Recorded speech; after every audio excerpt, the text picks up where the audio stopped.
Hello everyone. Today we're going to be doing a lot of the front end components. So as you can see here, I got the control arms and I got stuff for the steering system, as well as adjustable turnbuckles, which were for the front and the back. So that's pretty cool. The steering does require the turnbuckles, so we do have to use these to put the steering in. And a little bit of changes I made since the last video. I didn't feel like they were big enough to make a video on, but I found out I can move this motor mount a little bit further back. But in order to do that, you needed a bigger spur gear. So I put a bigger spur gear on, and as well as a bigger pinion just to get the same FDR I was running, which I am running a 12. I did this little spur gear cover. I got the fan horn on, and I believe that's everything. Oh yeah, I also put weights underneath the car, and that helped me get a little bit more grip and a little bit more traction, and that helps my car move somewhat faster on the track. But yeah, those are just little stuff I've upgraded. But yeah, we're gonna get into taking this front end apart and then get these stuff installed. Alrighty, so what I'm gonna be doing is taking this whole front end piece off. So we're gonna disconnect up here for the upper rails. I'm gonna disconnect the bottom of the shocks and disconnect a lot of the bolts underneath here. So these are gonna have to come off. These are all gonna have to come off, and then I'm gonna have to disconnect the steering servo as well. Or not the servo, the rod. You got the front end kind of ripped off right here. You see my super leaky shocks. We'll be doing a new one of those really soon. But yeah, one note I like to mention, make sure you separate the bolts because they are different. Some are different than others. So like the toe block bolts, they're smaller than like the rest of the bolts on the bottom of the chassis. And then the ones on the top are more round. So just kind of separate them so you know where they are. And don't forget that there's a spacer underneath the front toe block as well. So, but yeah, front end is ripped off. Had to rip off the lights because they were covering a bolt. But yeah, this is what it looks like with it off. And from here, we can go ahead and install everything pretty easy. And we're going to copy roughly the same spacing and whatnot, because these do have like adjustables on them and stuff. So, but we're going to copy the same spacing. So what I'm going to do right now is build these before I take this apart, because then I can set these all up with the same like spots and like, you know, the holes and whatnot.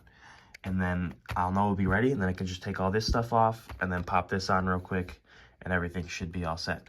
I also took the wheels off because it'll be easier to get the control arms and stuff off the knuckles. So I got the aluminum steering out the bag. It looks super shiny, super nice. Really like it. And yeah, so I'm gonna get this kind of all put together. And it did come with an instruction sheet showing like the OEM positions, so that's pretty cool. That's pretty helpful. And yeah, I'm ready to get this thing rolling. So I decided to take this off like this just to get a better view at it. And all I did was take off the 2 screws right here. So it kind of sat up in there like this. And I just took off the 2 screws. And I took off the middle link on the control arm, which is for your toe. So yeah, I took it off just to get a better look. Make sure you don't lose the screws. The kit does come with extra, so you'll be fine if you do. Well, I got the aluminum bottom piece right here. That one comes with extra, but yeah. Make sure you keep track of everything, you know, small parts and whatnot. But yeah, I took this off to get a better look, and then I'm gonna go ahead and assemble this. Got a lot of the bearings in and kind of the stuff assembled. I didn't do the bearings underneath here yet because a spacer goes in there. So according to here, you can see how they kind of have it set up. And you can see there's a spacer that goes in there and then the bearing. So just make sure you do that. Otherwise, something might be off. So you never know. So this is fully assembled now, almost, and just got to do the ball cups on the end right there. And if you're doing it for any of these, you are going to use the 2mm spacer. So you got the 2 different kinds right here. You know, the smaller one's obviously the 2mm one, right? But if you're doing it for the RMX M, you have to use the 4mm spacer. So you will have extra spacers, whichever one you use. So just don't be worried about that. But yeah, so I'm using this for 2.5, so we're gonna use the smaller spacer. Now I'm gonna do the aluminum mount, which is this piece.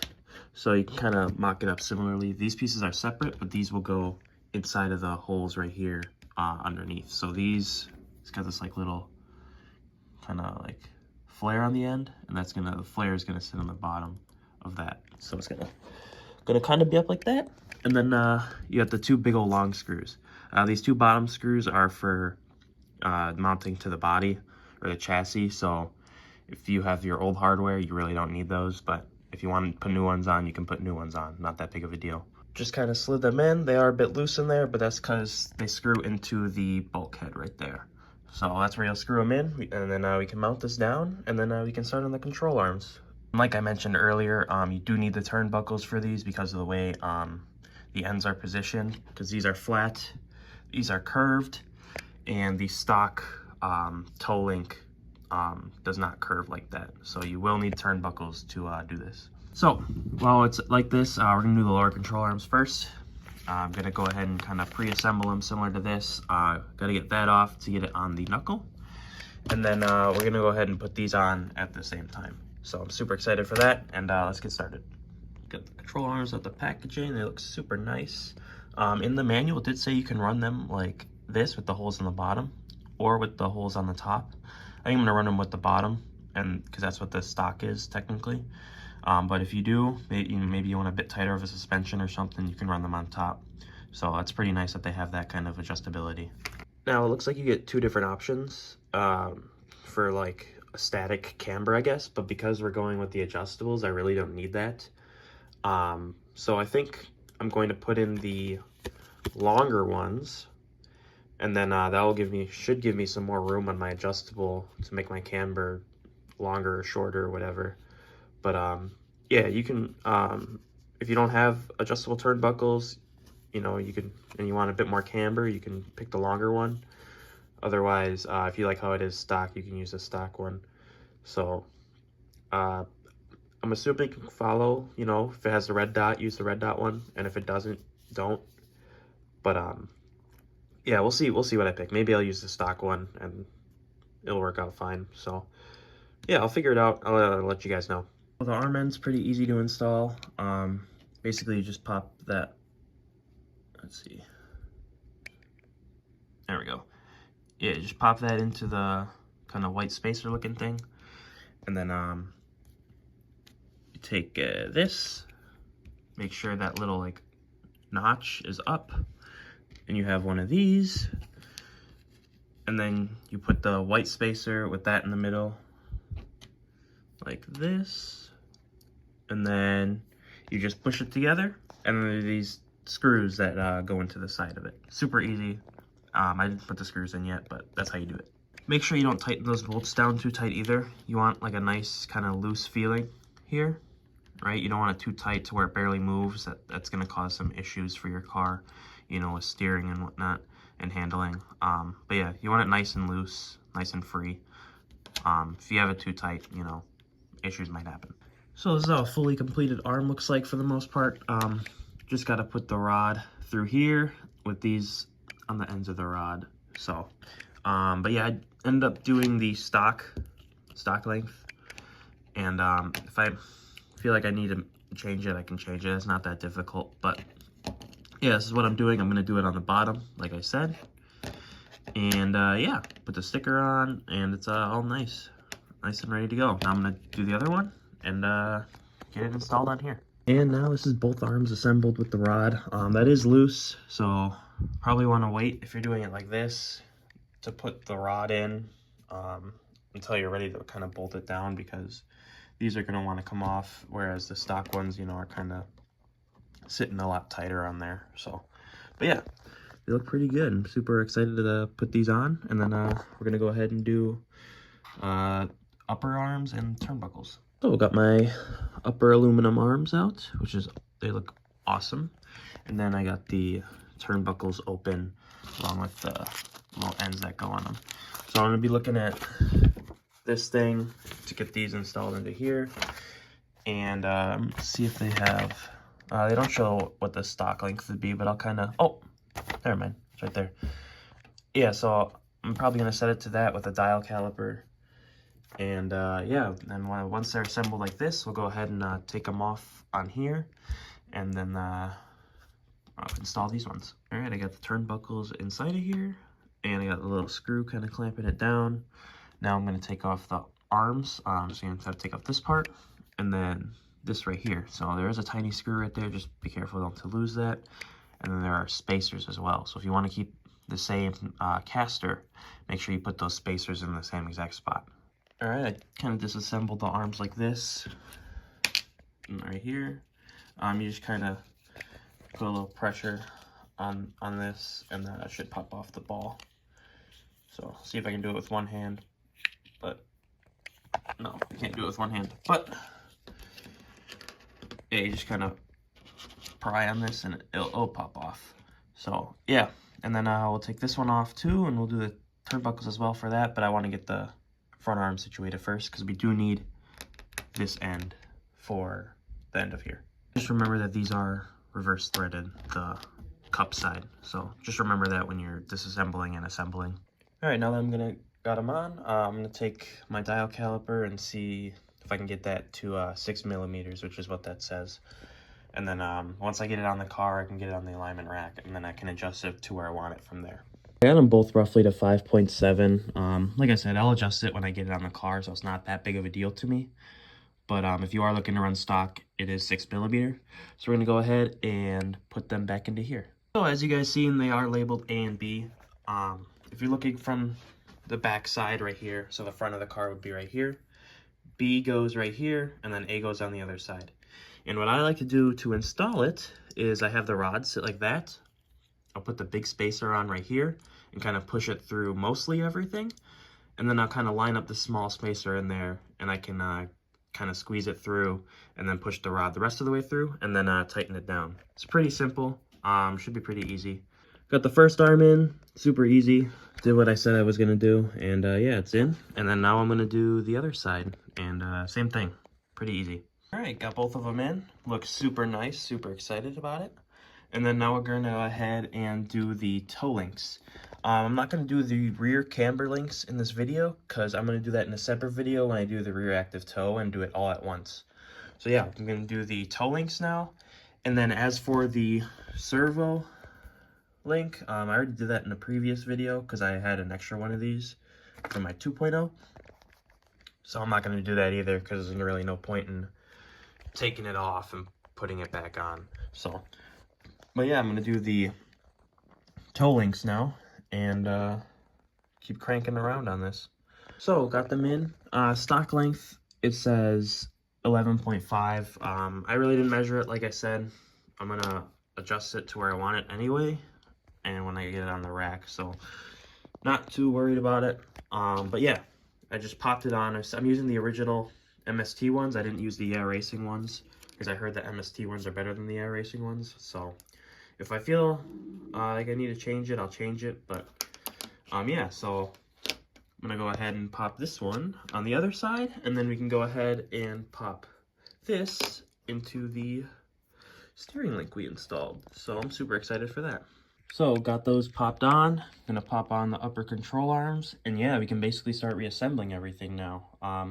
Once I get these on, I'm gonna put the lower control arms on, and then we can go ahead and put everything back onto the body, and then I'm gonna have to tape these down, so that'll be fun. But yeah, we'll do the rear ones in a different video when I do active toe. So the rear ones are gonna end up going right here, super simple.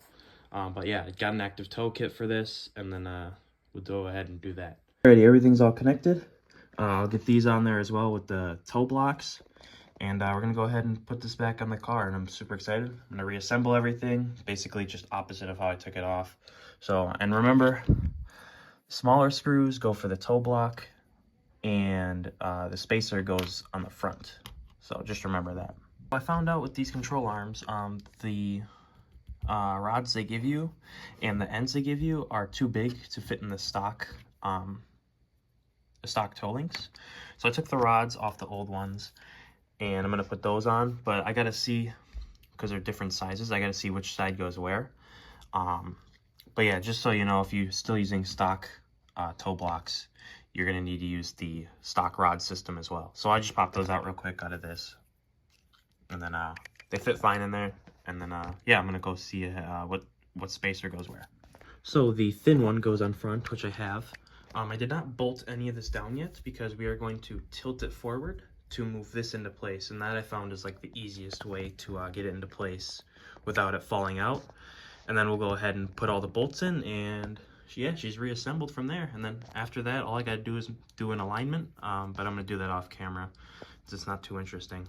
But yeah, I'm gonna get that in and then show the finished product. All right, slid that over, got the toe block in, and now I'm gonna go ahead and put all the bolts in the bottom. Alrighty, got it all back together. The alignment does look really out of whack. Yeah, it's like almost toe in almost. Yeah, so I'm gonna do an alignment, and then I'll come back when I get that done. But yeah, those are all the pieces installed, and super excited to try this out on the track. She's a lot better looking now. I have the settings roughly to where I had them before, just eyeballed. I haven't put it on the rack yet, so I don't know if the numbers are the same, but it looks the same. So I'm gonna try it out and we'll see how it goes. Also, I might put more spacers in here just to kind of get more camber, because this is minimized, so I can't go in any farther, and I think I do want to go in a bit farther, not too much farther, but a little bit, and having a spacer right there will help push that wheel out and kind of tilt it more this way. Also, I did put spacers right up in there, and if you didn't put spacers in there, when the wheel turns, it would make contact right there with the lower arm. So I did put spacers in there, and that helped get rid of the contact. And something I really like too, this is my angle now. So all the way. Super nice. Super excited to try this out. And I'll share the results with you and how I feel about it. And yeah, I'll let you guys know too if I decide to increase camber even more, because full contact patch is right about here, and I kind of want it more towards here-ish, something like that. But we'll see. Like I said, I'm gonna play with it. That's kind of half the fun, you know, testing and tuning. But I am super excited that this all went together pretty well, and it's working great. But yeah, this is what I mean. It's a bit more inside now, the wheel well. So maybe I'll put a spacer in there, or maybe I'll change the offset of this from 6 to 8. I'll play around with it and see. I think first I'll try a spacer because that's easier. But yeah, if you guys did enjoy this video, let me know. If you guys have any questions, go ahead and ask them in the comments. And yeah, like and sub if this helped you at all.